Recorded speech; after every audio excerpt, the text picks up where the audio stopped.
उरे ये तुम दुल्हन बनकर कहाँ की तैयारी कर रही हो? कहीं यहाँ से भागने का इरादा तो नहीं कर लिया? अपने ऐसे नसीब कहाँ?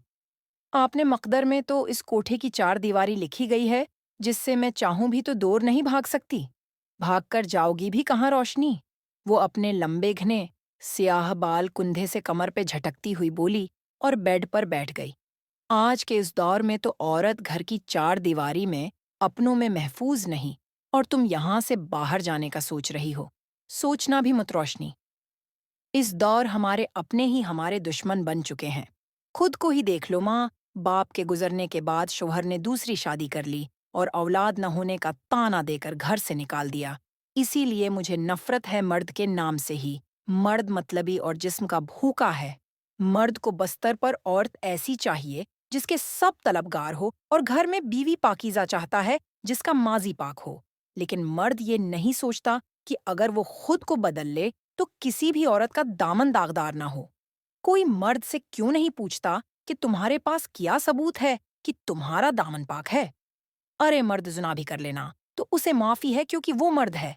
मर्द है तो बहकना वाजिब है इस पर, और औरत की एक गलती इसके लिए सारी जिंदगी गले का कांटा बन जाती है, जो ना हलक से नीचे उतरता है और ना बाहर आता है। बस इसीलिए नफरत है मुझे दुनिया के हर मर्द से। बस करें रमला बीबी। आतनी नफरत अच्छी नहीं होती। कल को आपको भी ब्याह कर जाना। हेक्सी मर्द के साथ अगर इतनी नफरत दिल में रखेंगी तो जिंदगी गुजारना मुश्किल हो जाएगा आपके लिए। होना हाँ, रहने दो रोशनी, मुझे नहीं जाना किसी मर्द के साथ ब्याह करके। मैं तो यही रहूंगी और इसी कोठे की जीनत बनूंगी। इस दुनिया के मर्दों से अच्छे तो ये घंघरू हैं, जो ना तो बेवफाई करते हैं और ना ही छोड़कर जाते हैं, जिन पैरों की जीनत बन जाएं, इसी के हो जाते हैं। किसी दूसरे पैर में जाना भी चाहें तो अपनी तासीर खो देते हैं। अल्लाह ना करे बीबी जी। अल्लाह आपको इस गंद भरी जिंदगी से महफूज रखे, आमीन। रहने दो रोशनी, मुझे ऐसी दुआ न दो जिसका मैं मान न रख सकूं।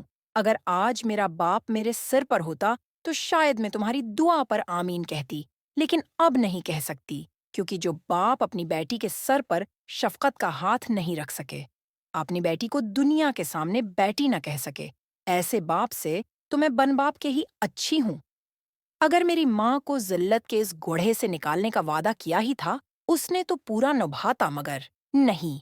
उसके लिए मेरी माँ से निकाह करना तो आसान था, मगर अपने घर की जीनत बनाने से डर गया, क्योंकि वो एक इज्जतदार खानदान का वारिस था और मेरी माँ उस कीचड़ का दाग थी। ये इज्जतदार खानदानों के मर्द हम जैसियों को बस्तर तो सजा सकते हैं, मगर घर नहीं बसा सकते। घर बसाने के लिए तो उन्हें एक इज्जतदार औरत चाहिए, जो बस इनकी होकर रहे किसी, और ख्याल भी उन पर हराम हो, और खुद चाहे दुनिया की हर औरत पर नजर रख लें, उन्हें कोई खौफे खुदा नहीं। मैं तो ये सोचती हूँ कि औरतें पता नहीं कैसे मर्द की बेवफाई पर खामोश रह लेती हैं, सिर्फ उसके लिए कि उनका घर ना खराब हो जाए, उनके दामन पर तलाक का धब्बा ना लग जाए। आरे ऐसी औरतों को तो डूब कर मर जाना चाहिए। ये खुद मर्द को आज़ादी देती हैं और फिर कोनों में ना छिपा छिपा कर रोती हैं। रमला बीबी, अभी आप कम उम्र हैं, आन बातों को नहीं समझ सकती। इज्जत की रोटी जिल्लत की इस जिंदगी से लाख गुना बेहतर होती है। मुनाफिक मर्द जैसा भी हो, लेकिन अपनी बीवी की तरफ उठने वाली हर गैर निगाह उसका सीना चीर सकती है। मेरे शौहर ने तलाक मुझे खुद नहीं दी थी, बल्कि अपनी माँ और बहनों के दबाव में आ गया था, और मेरे भाई ने मुझे उसलिए पनाह नहीं दी क्योंकि मेरे दामन पर बदकिरदारी का धब्बा थोप दिया गया था, तलाक की वजह बनाकर। जरूरी नहीं कि हर मर्द ऐसा हो।